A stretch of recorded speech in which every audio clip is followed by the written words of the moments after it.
नमस्कार दोस्तों and welcome to जी चिल्स। आइए इस रिपोर्ट को देखते हैं। तालिबान को मिला तेल का भंडार, सऊदी अरब के छूटे पसीने। 6.5 बिलियन डॉलर की डील साइन करने के बाद तालिबान को मिलने वाला है 10 बिलियन डॉलर का इन्वेस्टमेंट। तेल बेचकर तालिबान ने भरी तिजोरी, देखते रह गए ईरान और यूएई। अफगानिस्तान से भारत भी आ रहे रूसी तेल। तालिबान ने भारत के लिए रास्ता किया साफ, जश्न मना रहे होंगे पुतिन। दोस्तों, वे दिन दूर नहीं जब अफगानिस्तान भारत, चीन, जापान के बाद एशिया का तीसरा बड़ा इकोनॉमी बन जाएगा। आगे बढ़ने से पहले आप सबसे पहले स्क्रीन पर सऊदी अरब के इस कंपनी का मार्केट कैप देखिए, जो लगभग 2 ट्रिलियन डॉलर के आसपास है। इसके साथ ही वर्तमान में सऊदी अरब की जीडीपी तकरीबन 1.1 ट्रिलियन डॉलर के आसपास है, जबकि वहीं तालिबान शासित अफगानिस्तान में 3 ट्रिलियन डॉलर के केवल मिनरल मौजूद है। इसके अलावा तेल और अफीम का भी भंडार अलग है। सऊदी अरब के जीडीपी से 3 गुना ज्यादा खजाना अफगानिस्तान की धरती में छुपा है, जिसमें copper, gold, oil, natural gas, uranium के साथ साथ कई सारे रेयर अर्थ मेटल भी शामिल है। और अब उसने अपने खजाने को बेचना शुरू कर दिया है। हाल ही में अफगानिस्तान ने तेल बेचकर बम्पर पैसे कमाए हैं। आप स्क्रीन पर देखिए, हाल ही में अफगानिस्तान ने तेल बेचकर 25 मिलियन डॉलर कमाए हैं। यह तालिबान के लिए कम रकम नहीं है, और तो और यह सिर्फ अभी शुरुआत है। अफगानिस्तान में तेल प्रोडक्शन जल्द ही आसमान छूने लगेगा, क्योंकि चीन धमाकेदार तरीके से इन्वेस्टमेंट किए जा रहा है। स्क्रीन पर आप इसी साल 6 फरवरी का रिपोर्ट देखिए। चीन के 49 मिलियन डॉलर इन्वेस्टमेंट से अफगानिस्तान का तेल प्रोडक्शन जंप कर गया। स्क्रीन पर आप देख सकते हैं, चीन अफगानिस्तान के अंदर जगह जगह मनमाने तरीके से तेल का कुआं खोद रहा है और भारी मात्रा में तेल निकाल रहा है। लेकिन अब यहां रूस के साथ भारत की भी एंट्री होगी, ताकि चीन के मनमानी को रोका जा सके। तालिबान की कमाई ने मुस्लिम देशों के होश उड़ा दिए हैं। पिछले साल यह खबर आई थी कि अफगानिस्तान ने कई देशों के साथ तकरीबन 6.5 बिलियन डॉलर का माइनिंग कॉन्ट्रैक्ट साइन कर लिया है। लेकिन यह डील तो 3 ट्रिलियन डॉलर के महासागर से सिर्फ एक बूंद बाहर निकला है। मतलब यह सिर्फ शुरुआत है दोस्तों। अभी तो तालिबान और भी कई बिलियन डॉलर्स के धमाकेदार डील साइन करेगा, और देखते ही देखते उसकी किस्मत बदल जाएगी। यहाँ गौर करने वाली बात यह है कि इस 6.5 बिलियन डॉलर माइनिंग कॉन्ट्रैक्ट में चीन, ईरान, तुर्की और ब्रिटेन जैसे बड़े बड़े देश शामिल हैं। तालिबान अब खुलेआम मल्टीनेशनल कंपनियों के साथ डील करेगा, जिसके बाद दुबई और हांगकांग सब पीछे छूट जाएंगे। काबुल नया सिंगापुर बन सकता है। इस डील में तकरीबन 7 कॉन्ट्रैक्ट साइन हुए हैं, जिसके तहत अफगानिस्तान के टक्कर, गोर, हेरात और लोगार प्रोविंस से गोल्ड, कॉपर, आयरन, लेड और जिंक को एक्सट्रैक्ट और प्रोसेस किया जाएगा। अफगानिस्तान जैसे देश में 6.5 बिलियन डॉलर का इन्वेस्टमेंट आने का मतलब है कि यहाँ हजारों जॉब क्रिएट होंगे और लोगों की किस्मत बदलने लगेगी।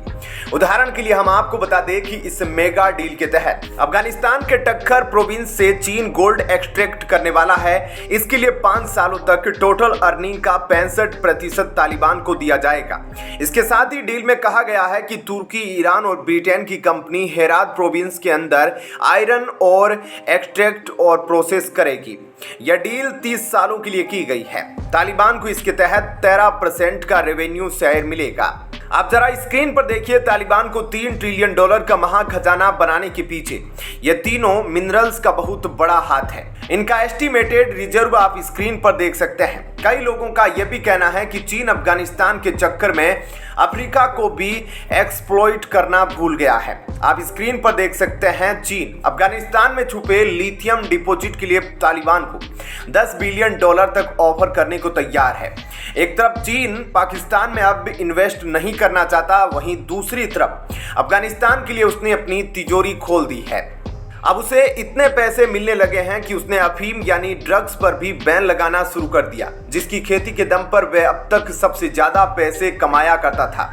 लेकिन आप इस रिपोर्ट में पढ़ सकते हैं कि तालिबान के अंदर ओपियम ड्रग कल्टीवेशन में 95% की गिरावट आई है।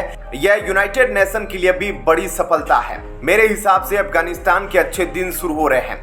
अगर अफगानिस्तान 10 साल के लिए शांत रह गया, अगर इस पर किसी दूसरे देश ने हमला नहीं किया, तो फिर अफगानिस्तान में राज करने वाला तालिबान इस पूरे इलाके का किंग बन जाएगा और सऊदी अरब को भी पीछे छोड़ सकता है। जैसा कि हमने आपको शुरुआत में भी बताया था, यह बात मैं कोई हवा में नहीं बोल रहा, बल्कि आप स्क्रीन पर सबूत के साथ देख सकते हैं। ऐसा होने के बाद पाकिस्तान को मदद मांगने के लिए सऊदी और यूएई तक जाने की जरूरत नहीं पड़ेगी, बल्कि उसे अफगानिस्तान की तालिबान सरकार ही $1 बिलियन का सहायता राशि प्रदान कर सकती है।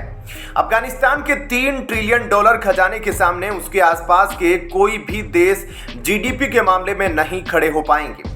आज से कुछ सालों बाद पाकिस्तान, ईरान समेत सेंट्रल एशिया के सभी देशों को वे एक साथ खरीदने की ताकत रखेगा, क्योंकि अगर आप इन सभी देशों के जीडीपी को मिला देंगे तब भी $3 ट्रिलियन के आसपास नहीं पहुंचेगी। अब जरा स्क्रीन पर अफगानिस्तान का ये लोकेशन देखिए। ग्लोबल मैप में ये बेहद स्ट्रेटेजिक पोजीशन पर स्थित है।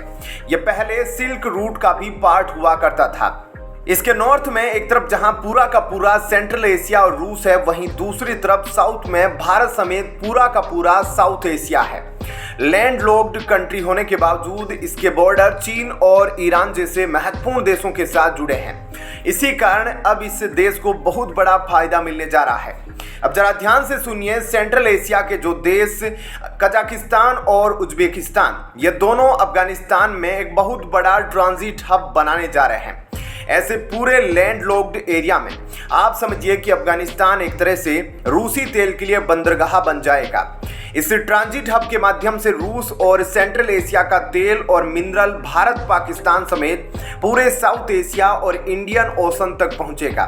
सीधे तौर पर देखा जाए तो इस ट्रांजिट हब के कारण अफगानिस्तान की किस्मत बदल जाएगी और उसकी इकोनॉमी चमक जाएगी, क्योंकि इसी रास्ते से भारत रूस से अंधाधुंध तेल खरीदेगा। इसके बाद अमेरिका और पश्चिमी देशों के सेक्शंस का भी कोई डर नहीं रहेगा।